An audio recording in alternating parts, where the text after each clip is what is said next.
Novak Djokovic, with his cold gloves, did reach the final. He wasn't able to get his 100th career title. I'm sure that is around the corner for him. But he did lose out to Jakub Mensik in two tiebreak sets in the final.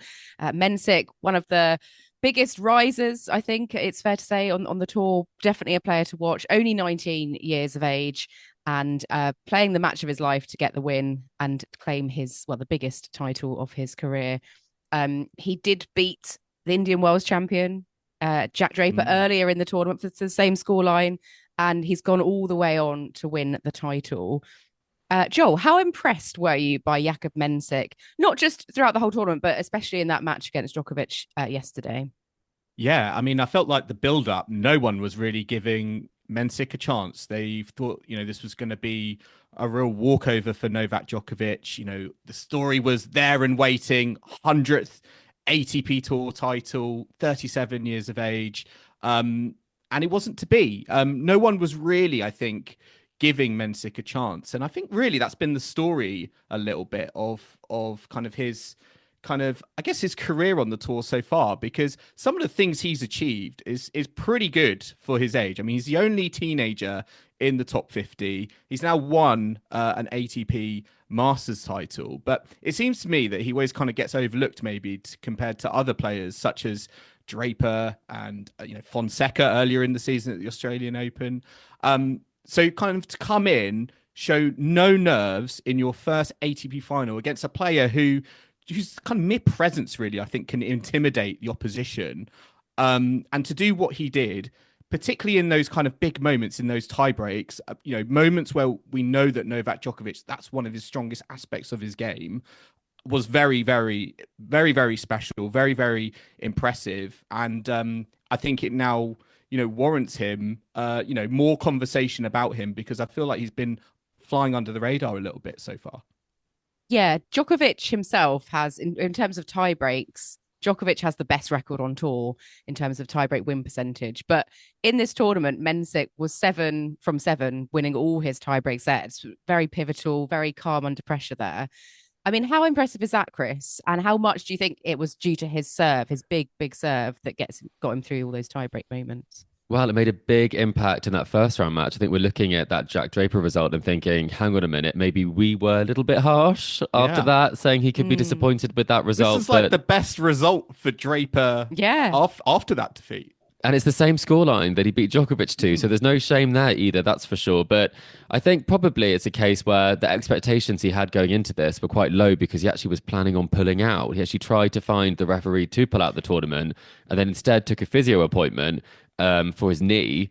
And then he ended up staying in the tournament, and not only staying in the tournament, he won it all. So I think potentially the fact that he didn't necessarily have high expectations and also knew he probably had to get it done pretty quickly meant that those tie breaks were even more important for him. But when you have a serve like he has and averaging about 20 aces a match, you just feel like you're going to get those points. And not normally would you find a player of his age so mature in those situations. But when you have a serve like that, I mean, you should be winning the tie breaks. But having said that, Djokovic also served really well this week. I think it was probably one of his best serving displays in quite a long time. So I think overall, from Mensik's perspective, not necessarily the biggest surprise we've ever had from a breakout performance, given the fact he was already lurking in the top 50 and Kim had already picked him to do something big this year.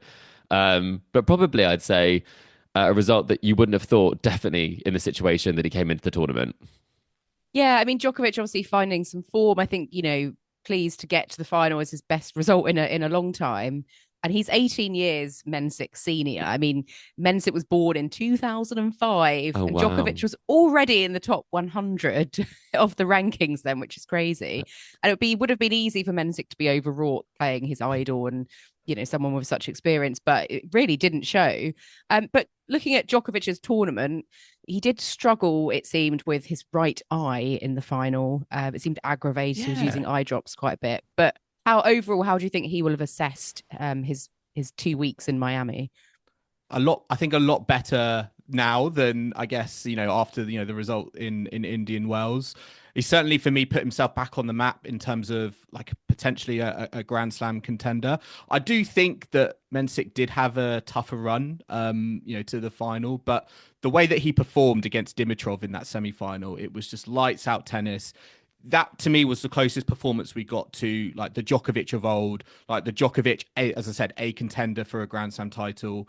And although, we didn't get the magical 100th century up in terms of those tour titles, it did give me that confidence that it's more of a question of when, not if, even though it's been still quite a long time coming. Why do you think he's not able to necessarily put it together match after match? I think we're seeing a lot more up and down performances from someone who has the game to be the most consistent player on tour and has shown that over the years.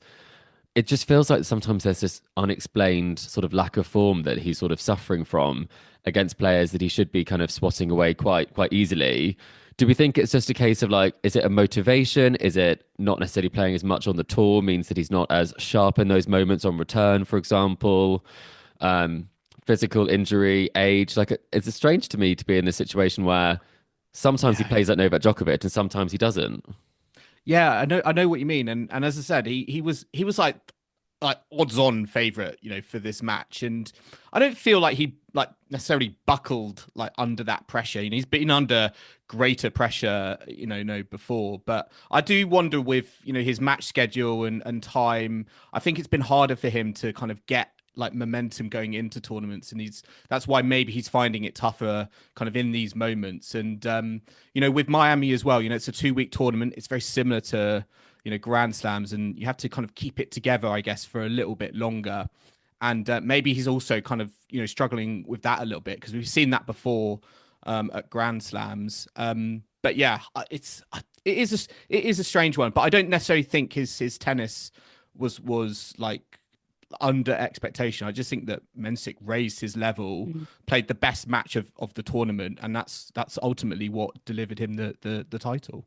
Yeah, I mean, Djokovic did say it's the best he's felt since the Olympics, although he did acknowledge that Sunday was a weird day and he wasn't going to give excuses with his eye. But I mean, is it good news for Andy Murray and his coaching skills that we've got a final in the bag now with the Miami result? Joel, are you pleased as a long-time Murray fan that hopefully those board games helped? I think the board games helped. I think it was a great, I think it's a good result, because I think after Indian Wells, the kind of the pitchforks were out and everyone was sort of like, why is this partnership is all 100% PR publicity. It's not really delivering anything, but actually I think this result has maybe kind of stifled those critics a little bit. So yeah, I think it's worked well. We're expecting it to continue. So I think from my Murray fan point of view, I think it's doing well. But Chris, I don't know if you have a different opinion. I think it's good to see a block where they properly trained together. Obviously, going to Australia, they didn't have that much of a block because I think wasn't Andy Murray skiing or something like that. So it wasn't necessarily the perfect preparation as a duo going into that. I think it's good to see that in this period that they've had together, that the results have improved the more time they spent together. And I think probably not necessarily the biggest celebration after not winning a title when Djokovic has won so many big titles, but it has to be a positive indicator that the form is returning. But the bigger question I have beyond that partnership is what is going on the ATP Tour that means that Jannik Sinner is still the outright leader in the ATP race. He is 335 points clear of Zverev in the race, and he's only played one tournament.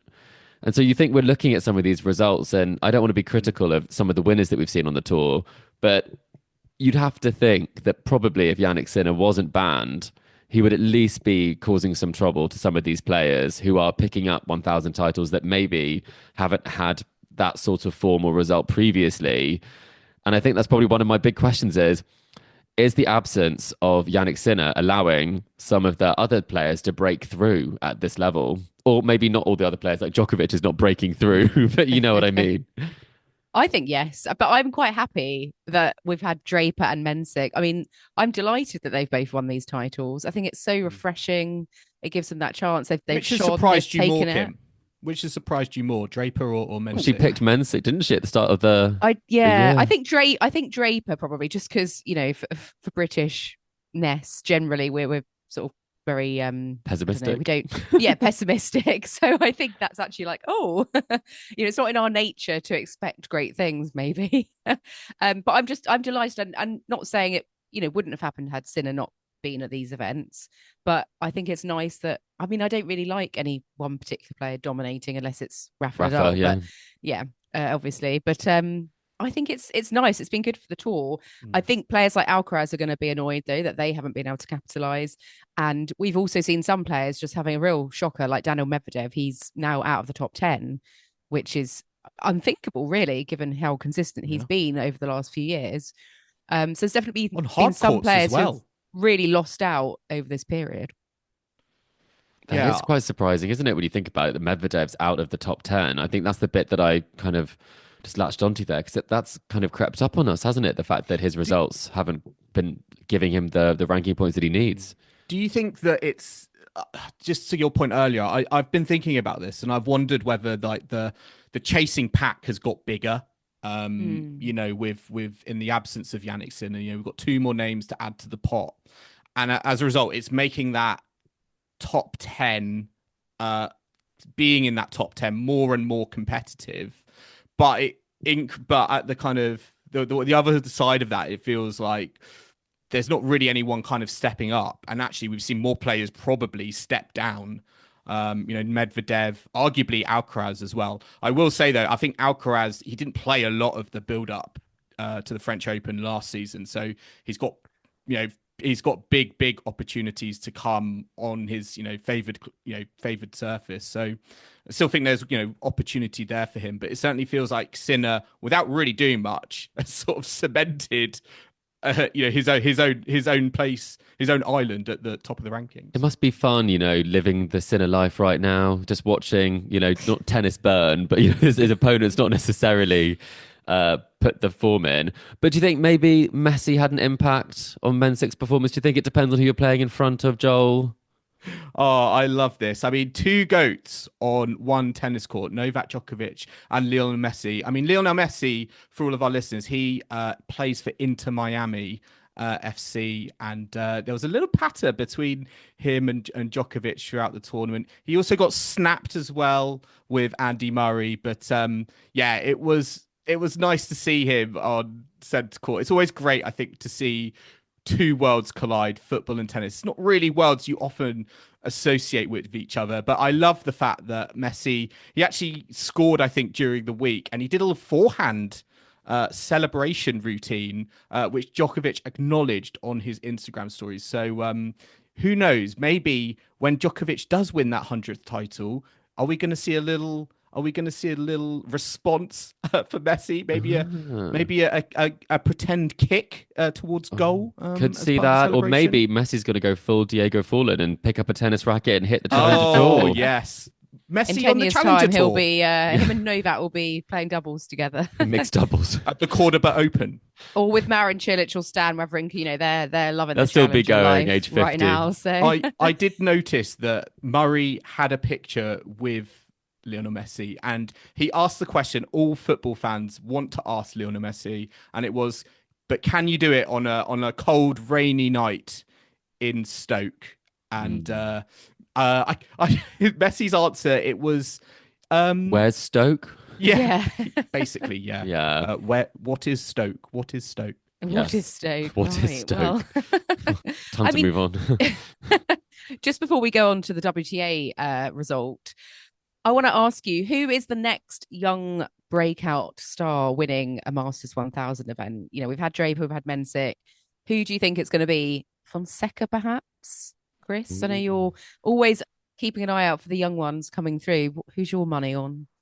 I've been saying for a while that, Fils is going to do something big. And we had that big debate a while ago, probably about a year ago or something like that, Joel, where I thought that his ceiling was higher than Draper's. But I think probably based on the commitment levels and the discipline, I think maybe he's a little bit more unserious than Draper. But in terms of the game, I think he's had some deep runs.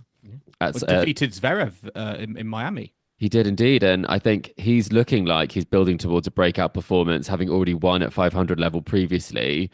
So I would have thought that maybe he would have actually got one of these big titles potentially before Draper or Mensik. But that would be my next player to up the ante. It's not necessarily the most surprising because obviously he has been right inside the top 20 for quite a while now. But that's who I'm looking for to do it next.